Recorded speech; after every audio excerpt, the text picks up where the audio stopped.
This is the day that the Lord has made us. We will rejoice by saying, God is good. All the time. All the time. God is good. Really, God is so good to us in our past, in our present, in all the time. सचमुच हमारे अतीत में, हमारे वर्तमान में और प्रत्येक समय परमेश्वर हमारे प्रति भला बना रहा। This morning, I would like to thank Reverend Josh Worthy and Nikhil sir for this helping me and giving me this opportunity. और रेवरेंड जोस वर्गीस और निखिल सर का शुक्रिया करना चाहेंगे कि मेरी मदद करने के लिए, ये मौका देने के लिए, प्रचार में अनुवाद के लिए सहायता करने के लिए उनका शुक्रिया। Greetings to you in the name of Lord and Savior Jesus Christ. हमारे प्रभु और स्वामी प्रभु यीशु मसीह के नाम में आप सभी को मेरा अभिवादन। I consider this is my great privilege to stand before you with the word of God. और परमेश्वर के वचन के साथ आपके समक्ष में खड़ा होना मेरे लिए सौभाग्य की बात है। Before we get into the word of God, let us ask to the Lord. इससे पहले कि हम वचन में जाएं, आइए हम परमेश्वर से प्रार्थना करें। Lord, thank you for this privilege so that I can declare your gracious word. Give us the helmet of salvation, sword of spirit, so that I can declare your word. Lord, every dry soul and lost spirit, they may lie in your word. Thank you and praise in Christ's name I pray. Amen. This morning I want to speak to you few thoughts from the Gospel according to Matthew chapter 5 verse 13. और मत्ती रचित सुसमाचार उसके 5वें अध्याय उसकी 13 आयत से कुछ विचारों को आपके सामने रखना चाहूंगी। The title of my sermon is We are the salt of the earth. मेरे संदेश का शीर्षक इस प्रकार से है कि हम जगत के नमक हैं। Let me highlight a brief introduction to the book. और इस पुस्तक के कुछ परिचय आपके सामने रखना चाहूंगी। This book was written by Matthew himself. और इस सुसमाचार को मत्ती के द्वारा लिखा गया है। The purpose of this book was to show the continuity of the Old Testament. और इस सुसमाचार का उद्देश्य था कि पुराने नियम से जो बातें हैं उसको आगे बढ़ाकर नए नियम में प्रकट किया जाए। The central of the theme of these books are the kingdom of God, repentance, discipleship and discipline. और इस सुसमाचार के यदि आप मुख्य सार या संदेशों को देखें, वो परमेश्वर का राज्य है, सुसमाचार प्रचार है, शिष्य बनाना, और ये सारे इसके मुख्य विषय हैं। Matthew chapter 1 records the genealogy of Jesus Christ. Matthew chapter 2 records the birth of Jesus Christ.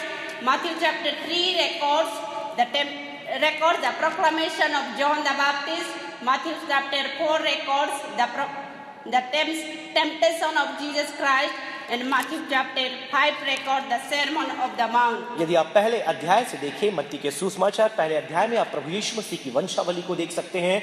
दूसरे अध्याय में प्रभु यीशु मसीह के जन्म के बारे में आप देख सकते हैं। तीसरे अध्याय में आप यूहन्ना बपतिस्मा देने वाले के बारे में देख सकते हैं। चौथे अध्याय में आप आएंगे तो वहां पर आप देख पाएंगे प्रभु यीशु मसीह की परीक्षा किस प्रकार से ली जाती है। और 5वें अध्याय में जिसमें हम हैं, हम देख पाएंगे जो पहाड़ी उपदेश कहा जाता है प्रभु यीशु मसीह का, वो दिया गया है। This is perhaps the longest sermon Jesus ever preached. और ये प्रभु यीशु मसीह का ऐसा संदेश था जो उन्होंने पहाड़ों में से या पहाड़ी उपदेश के रूप में कहा था। Jesus began his sermon with beatitude and he made some comment to his disciples from verse 11 to 16.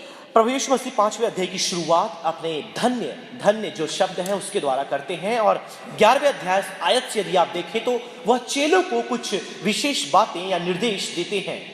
One of the comments he made to his disciples was about the rules in the kingdom of God. और एक बातें यीशु ने बोली, उसमें से जो एक बात थी वो ये थी कि परमेश्वर के राज्य के नियम क्या-क्या हैं।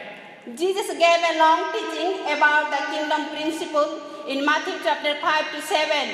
मत्ती 5:7 से 6 में जो परमेश्वर के राज्य के नियम कानून हैं उसके बारे में प्रभु यीशु मसीह बताते हैं। And one of the things that he told his disciples was about their role in the kingdom field. और परमेश्वर के राज्य में उनका क्या किरदार होगा चेलों का, प्रभु यीशु मसीह ने बताया। Someone can read Matthew chapter 5 verse 13 to 6. 16. मैं चाहूंगी कोई मत्ती की इंजिल उसका 5वां अध्याय 13 आयत से लेकर 16 आयत पढ़ने में सहायता करे। Nikhil sir, you can. पढ़ेंगे। तुम पृथ्वी के नमक हो, परंतु यदि नमक का स्वाद बिगड़ जाए तो फिर वह किस वस्तु से नमकीन किया जाएगा?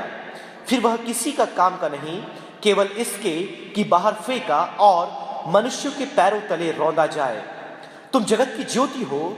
जो नगर पहाड़ पर बसा हुआ है वह छिप नहीं सकता, और लोग दिया जलाकर पैमाने के नीचे नहीं परंतु दीवट पर रखते हैं, तब उससे घर में सब लोगों को प्रकाश पहुंचता है।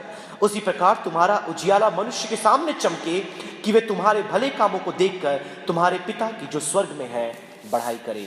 Thank you, sir.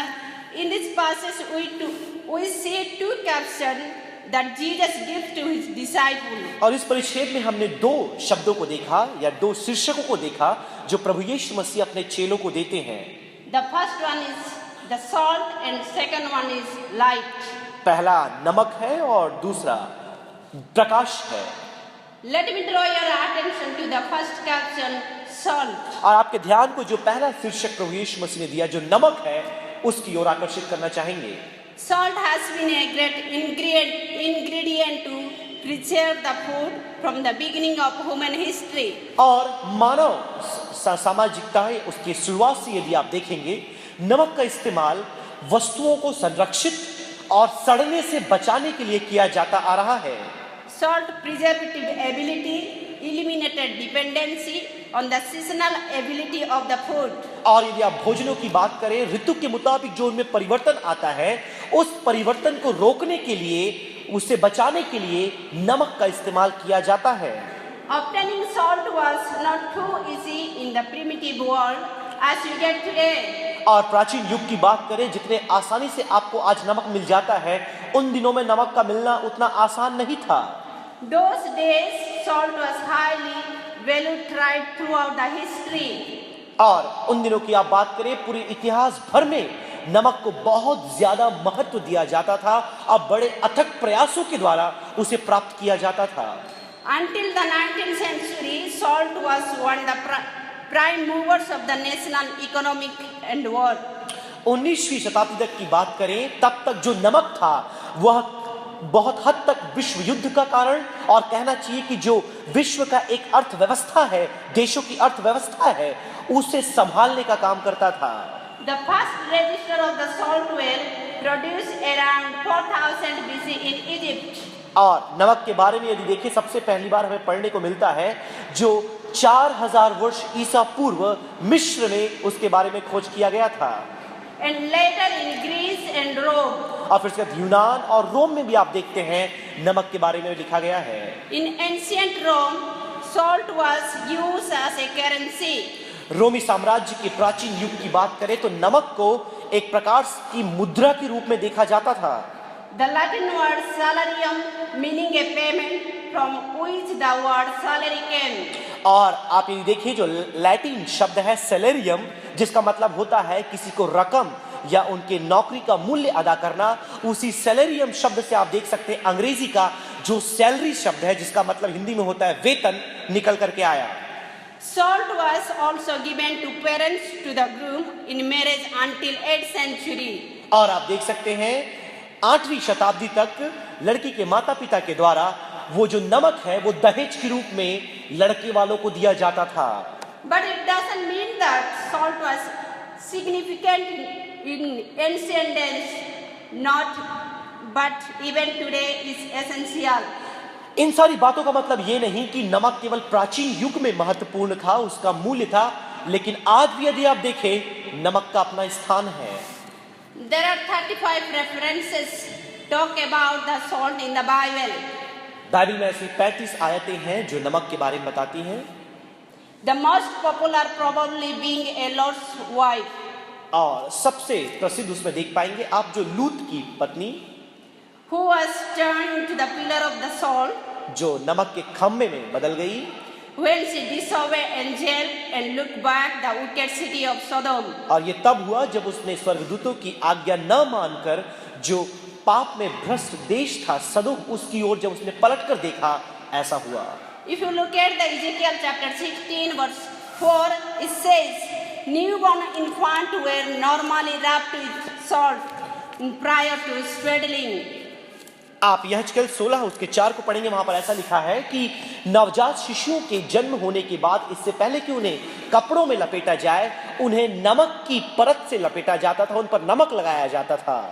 Jesus titled his disciple as the salt of the earth. Matthew chapter 5 verse 13. मत्ती 4 के 13 में देख सकते हैं प्रभु यीशु मसीह ने अपने चेलों को जगत के नमक के रूप में एक दर्जा दिया, उन्हें कहकर बोला। This morning I would like to present 3 important functions of the salt, relation to Christian relationship and responsibility.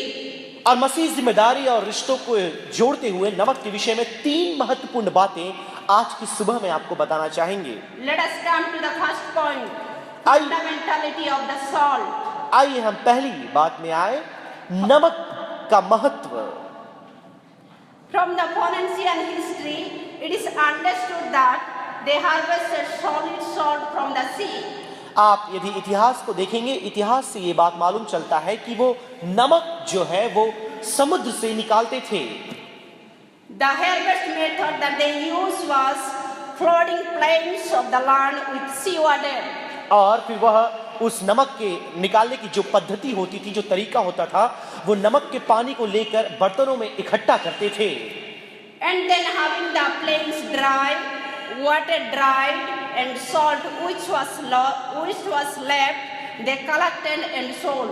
तो फिर उन पानियों को जो इकट्ठा किया जाता था, उन्हें सूखने के लिए छोड़ दिया जाता था, और जब धूप उस पर पड़ती थी वो सूख जाता था, और जो नमक बच जाता था उसे वो शुद्धिकरण के लिए लेकर जाते थे। During the 19th century, Mahatma Gandhi performed the famous salt march. और आप देख सकते हैं कि 19वीं शताब्दी में बहुत ही सुप्रसिद्ध एक यात्रा, जो दांडी यात्रा हम कहते हैं, वह महात्मा गांधी ने किया। To challenge the British imposed monopoly on the salt. और ये इसलिए किया गया कि किस प्रकार से जो ब्रिटिश अंग्रेज थे वह नमक को अपने अधीनता में लेकर के उसका वह इस्तेमाल अपने मुनाफे के लिए किया करते थे। Among the ancient, as with ourselves, sun and salt were considered essential for human life. आप यदि मानव जाति की बात करें तो समय की शुरुआत से ही नमक को मानवता के लिए या मानव एक नागरिकता के लिए उनकी उन्नति को बनाए रखने के लिए नमक को एक अहम स्थान दिया जाता है। It was often used among the Oriental people for the ratifying agreement. और अत्यधिक समय में यदि आप करें खाड़ी प्रदेशों के लोगों के बारे में, जो लोग आते थे, उनके बीच में संधि बनाने के लिए एक व्यवस्था, एक संबंध कायम करने के लिए नमक का इस्तेमाल किया जाता था। So that salt was the symbol of fidelity and constancy. तो आप देख सकते हैं ऐसा करने के द्वारा नमक विश्वास योग्यता और एक रिश्ते का एक प्रतीक बन जाता है। Salt comes from a huge sea, yet it is small in size, but its origin from a gigantic sea. आप देख सकते हैं कि नमक समुद्र से आता है, भले आकार में ये बहुत छोटा हो, लेकिन इसकी उत्पत्ति एक महा या बड़े सागर में होती है। Moreover, salt is a profound ingredient for a human body. और इससे बढ़कर ये बात भी आप जान लें कि मानव शरीर के लिए नमक बहुत ही आवश्यक एक पदार्थ है। It is used as a saline for a weak body. और ये कमजोर शरीर के लिए एक लवण के रूप में इस्तेमाल होता है। It is therefore an essential ingredient for humankind. इसलिए मानव जाति के लिए, मानव शरीर के लिए एक महत्वपूर्ण पदार्थ है। Without this, no one can have a flavored food. इसके बगैर कोई भी व्यक्ति भोजन में स्वाद लेकर नहीं आ सकता। So God called us the salt of the earth. इसलिए परमेश्वर ने हमें जगत का नमक कहकर बुलाया। Because he knew the ingredient of importance of salt. क्योंकि प्रभु यीशु मसीह को नमक के महत्व के बारे में मालूम था। So we as a salt of the earth, we have a greater position, greater privilege, greater opportunity. तो हम जगत के नमक होने के नाते हमारे पास एक बड़ा सौभाग्य है, एक अवसर है, एक स्थान है। We have a greater position because we are from God. हम परमेश्वर की ओर से हैं, इसलिए हमारा स्थान भी महान है। Our origin from God, who is creator and sustainer. और परमेश्वर ने जिसने हमारी उत्पत्ति की, हमारा स्थान जो हमारे जीवन में वो रखता है, हमारा सृष्टि करता है, हमें संभालने वाला है। We have a greater privilege because He gave us a privilege to call us a children of God. हमें एक बड़ा सौभाग्य हमारे पास है कि परमेश्वर ने हमें अपनी संतान कहकर बुलाया है। We have a greater responsibility, that is the work of witness. हमारे पास बड़ी जिम्मेदारी है जो गवाह बनने की जिम्मेदारी है। Who does not understand the importance of salt और नमक के महत्व को जो नहीं समझता might say salt is cheap and priceless. हो सकता है ऐसा कहे कि नमक तो सस्ता है और इसका कोई मूल्य नहीं। But the one who know the importance of salt, लेकिन जो नमक के महत्व को जानता है and he will always place the greater priority on the salt. और वह हमेशा नमक पर बड़े महत्व को रखेगा। Dear friends, non-Christian may consider us a small community and small society, but don't worry because they do not understand the importance of the salt. प्रियो, गैर मसीही लोग जो अन्य जाति हैं, हो सकता है नमक को मूल्यहीन समझे क्योंकि वो उसके महत्व को नहीं समझते। Let be joyful and proud, for we are the salt of the earth. और मैं इस बात पर गर्व करती हूँ और इस बात पर मुझे अभिमान है कि हम इस पृथ्वी के नमक हैं। To provide a tasteless world to give a taste. और इस स्वादहीन जगत में हम स्वाद को लेकर के आए। Let us move on to the second point. आइए हम दूसरे बिंदु में जाएं। The indispensability of the salt. और नमक का अत्यधिक महत्व।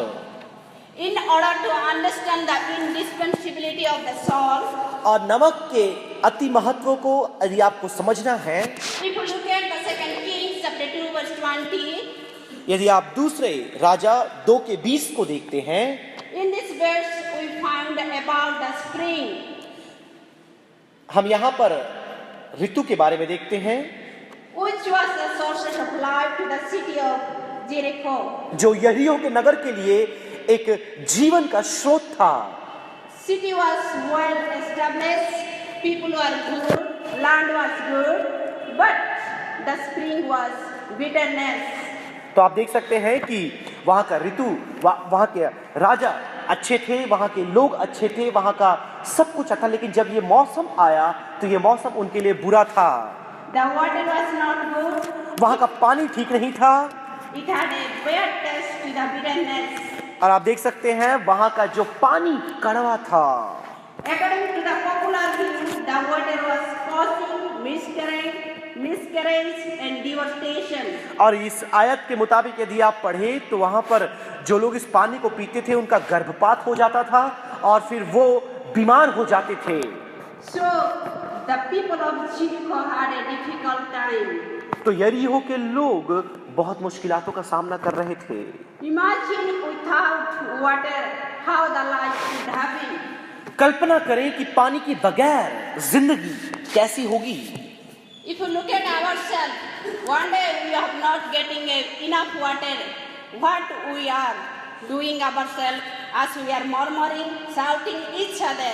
Look at the people of Jericho, how they were struggling difficulty in their life. जरा अपने बारे में कल्पना करें, एक दिन आपको पानी नहीं मिलता तो आपकी हालत क्या हो जाती है। आप परेशान हो जाते हैं, व्याकुल हो जाते हैं। उसी प्रकार से यरीहो के लोगों का भी हाल था जब उन्हें शुद्ध पानी नहीं मिल रहा था।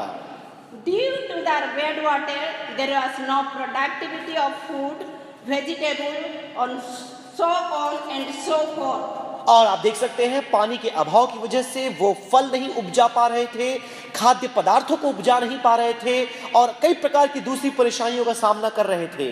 The land was unproductive, the people were affected, the atmosphere was polluted. भूमि बंजर हो गई, वहां का वातावरण प्रदूषित हो गया, लोग बीमार पड़ गए, सबकी हालत खस्ता हो गई। And the life of people were misery. आप देख सकते हैं लोगों की अवस्था दयनीय हो गई। The procreation process was destroyed. और जो मुख्यतः कहें कि उनका पेशा, उनका नौकरी, उनका जो व्यवसाय था वो उनके हाथों से जाता रहा। But when Elijah came to the Jericho, लेकिन जब एलिया नबी यरीहो में आया, the people of Jericho told about the crisis of water. और जो यरीहो के लोगों ने पानी के संकट के बारे में उसे बताया। They said the land was beautiful, yet it was unproductive. उन्होंने कहा कि भूमि तो अच्छी है लेकिन वो बंजर हो गई है, उसमें से फल नहीं आ रहे। The spring was glossy, but water was bitter. उन्होंने बताया है कि जो पानी का सोता है उसमें पानी तो है लेकिन जो पानी का स्वाद है वो नमकीन है। Seeing the bad situation of the people, उन लोगों की अवस्था के बारे में थोड़ा सोचें। Isaiah did not say to them, bring the sweet to bitterness to become a sweetness. He did not say that bring the medicine so that medicine can put it the polluted water to pure. But he said to the people of Jericho, bring the salt so that he can put it into the water. आप देख सकते हैं कि नबी ने ये नहीं कहा कि मीठा कुछ लेकर के आओ और इस पानी को हम उसमें डाल करके मीठा बनाएंगे। उसने ये भी नहीं कहा कि कहीं से तुम दवाइयां लेकर के आओ जो उस दवा को हम वहां डाल के उसके नमकीनपन को दूर करेंगे। उसने ये कहा कि तुम नमक लेकर के आओ। He took the salt and threw into the water. और उसने नमक को लिया और पानी में डाल दिया। The moment salt was thrown into the water, जिस घड़ी नमक को पानी में डाल दिया गया, as soon as water was put into the salt was put into the water, जिस घड़ी उस नमक को पानी में या उस सोते में मिला दिया गया, the useless area turned into the useful. और महत्वहीन पानी अब महत्वपूर्ण हो गया। The suffering of the people turned into joy. और लोगों का जो दुख विलाप था वो आनंद में बदल गया। The unproductive land became productive. बंजर भूमि अब उपजाऊ भूमि बन गई। Just because of salt. केवल नमक की वजह से। The presence of salt made a great difference. नमक की उपस्थिति ने एक फर्क को लाया। So we as the salt of the earth. तो हम जैसे इस पृथ्वी के नमक हैं। So we are the salt of the CITS, salt of this ETRC. Why not we can do unproductive land can productive, useless people can make it useful. Let's be proud of ourselves so that we can change this unproductive society to productive full. तो आप देख सकते हैं कि हम जैसे इस जगत के नमक हैं, हम CITS के, ETRC के, हम अपने अपने नगरों के नमक हैं। हम इस बंजर समाज को जो भ्रष्ट है हम उसे ठीक कर सकते हैं, हम उसे उपजाऊ बना सकते हैं। उस भ्रष्ट समाज को हम ठीक कर सकते हैं। So our life is itself has a tremendous power. तो हमारी जिंदगी अपने आप में एक अद्भुत सामर्थ्य को लिए चलती है। That can help people to see hope where there is no hope. तो जहां पर आशा नहीं है वहां पर लोगों को यह आशा दे सकती है। Where there is joy, where there is not joy, we can bring out a joyful. तो जहां आनंद नहीं है आप वहां आनंद ला सकते हैं। Where there is not goodness, we can bring out a good. जहां भलाई नहीं है वहां पर भलाई ला सकते हैं। We must be an agent of transformation. हमें to our community, हमारे to समाज में, society. हमारे स्थान में जहां हम रहते हैं हमें रूपांतरण लाने वाले बनना है। So we must be proud of our role as an agent of transformation. सो रूपांतरण के किरदार का जो हमारा एक स्थान है हमें उसके प्रति गर्व होना है, गौरवान्वित होना है। Let us come back to the third point, the speciality of salt. आइए हम तीसरे बिंदु में आए जहां पर आप नमक के विशेषता को देखते हैं। Jesus in the Apostle Paul precisely said about the speciality of salt. प्रभु यीशु मसीह उनके चेलों को नमक की विशेषता के बारे में बताते हैं। The biblical scholar said, जो बाइबल के विद्वान ऐसा बताते हैं, a bag of salt was considered as a precious human life in the time of Jesus. प्रभु यीशु मसीह के समय में यदि एक बोरा नमक का है उसे एक व्यक्ति के जीवन के जितना महत्वपूर्ण समझा जाता था। One thing we must understand here, why Jesus called us a gold or silver or diamond? आखिर क्यों कर प्रभु यीशु मसीह ने हमें नमक के बजाय सोना, चांदी या हीरा कह के क्यों नहीं बुलाया? Because they are the precious in this world. क्योंकि ये सारे जो पत्थर हैं, बहुमूल्य रत्न हैं, वो बेशकीमती हैं। The answer is so simple because Jesus knew the ingredient which is very important for the human being. क्योंकि प्रभु यीशु मसीह को अच्छे से मालूम है कि मानव जीवन के लिए कौन सा ऐसा पदार्थ या वस्तु महत्वपूर्ण है। Each of these elements are limited their uses, but salt was a usability in all universe. और आप सारे इन दूसरे रत्नों की बात करें तो उनकी अपनी सीमितताएं हैं, उनके अपने कुछ ऐसी बातें हैं जो सब जगह नहीं चल सकते। लेकिन यदि नमक की बात करें पूरे विश्व भर में हम इसके उपयोग को देख सकते हैं। That is why God called us, you are the salt of the earth.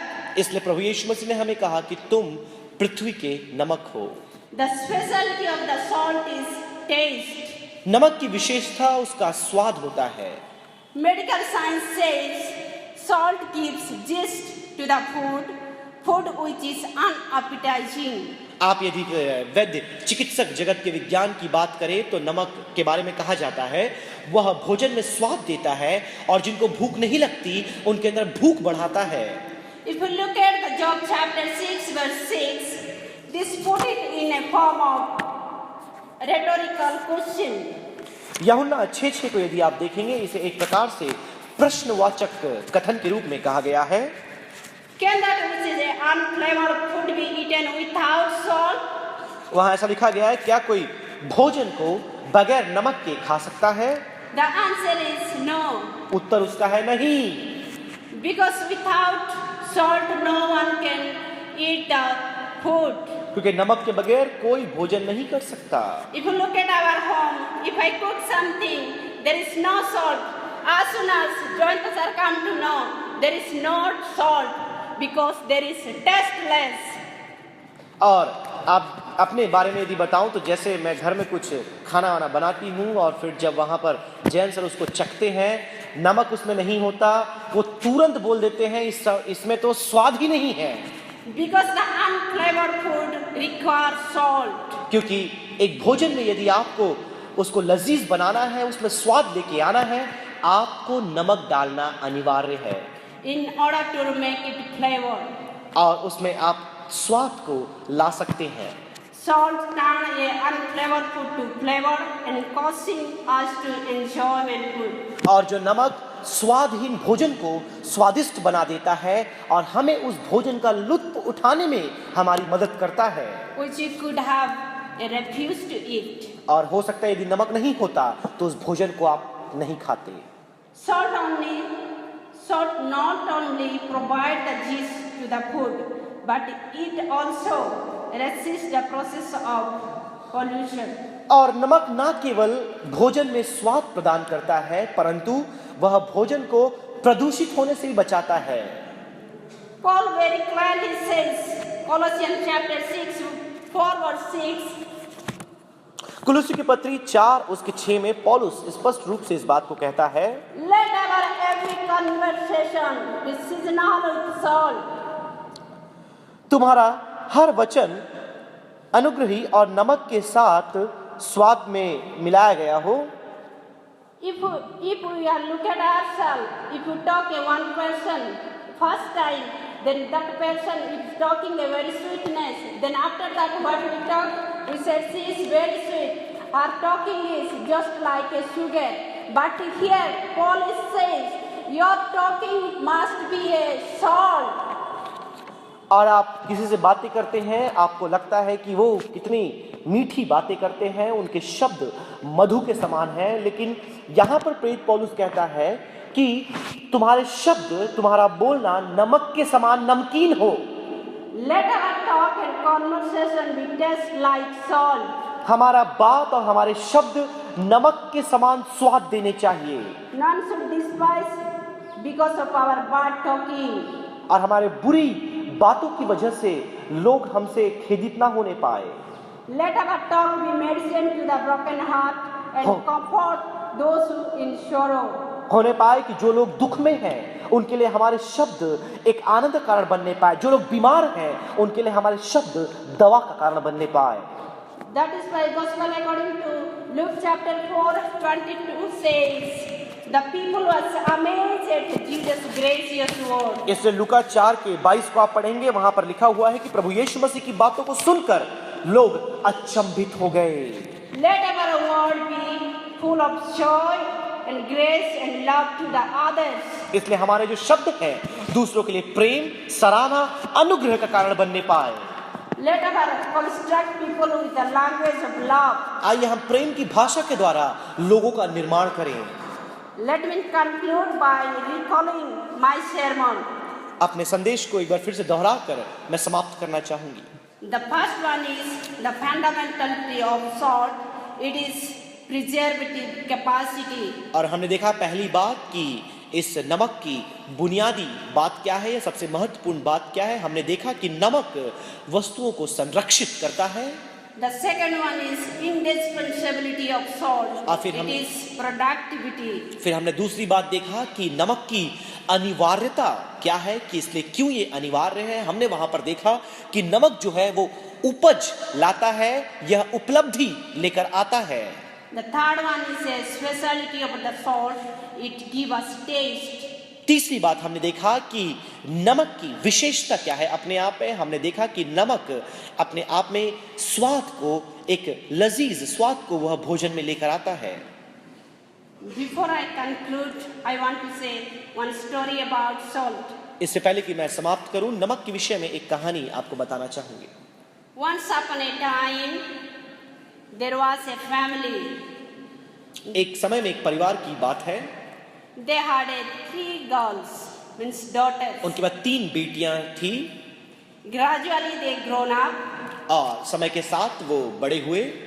After that they got into marry and they went their home. उसके पश्चात उनका विवाह हो गया, वो अपने अपने घरों में चले गए। Then one day father asked the 3 daughters. फिर एक दिन पिता ने इन 3 बेटियों से पूछा। Then first daughter, father asked first daughter. Then daughter said.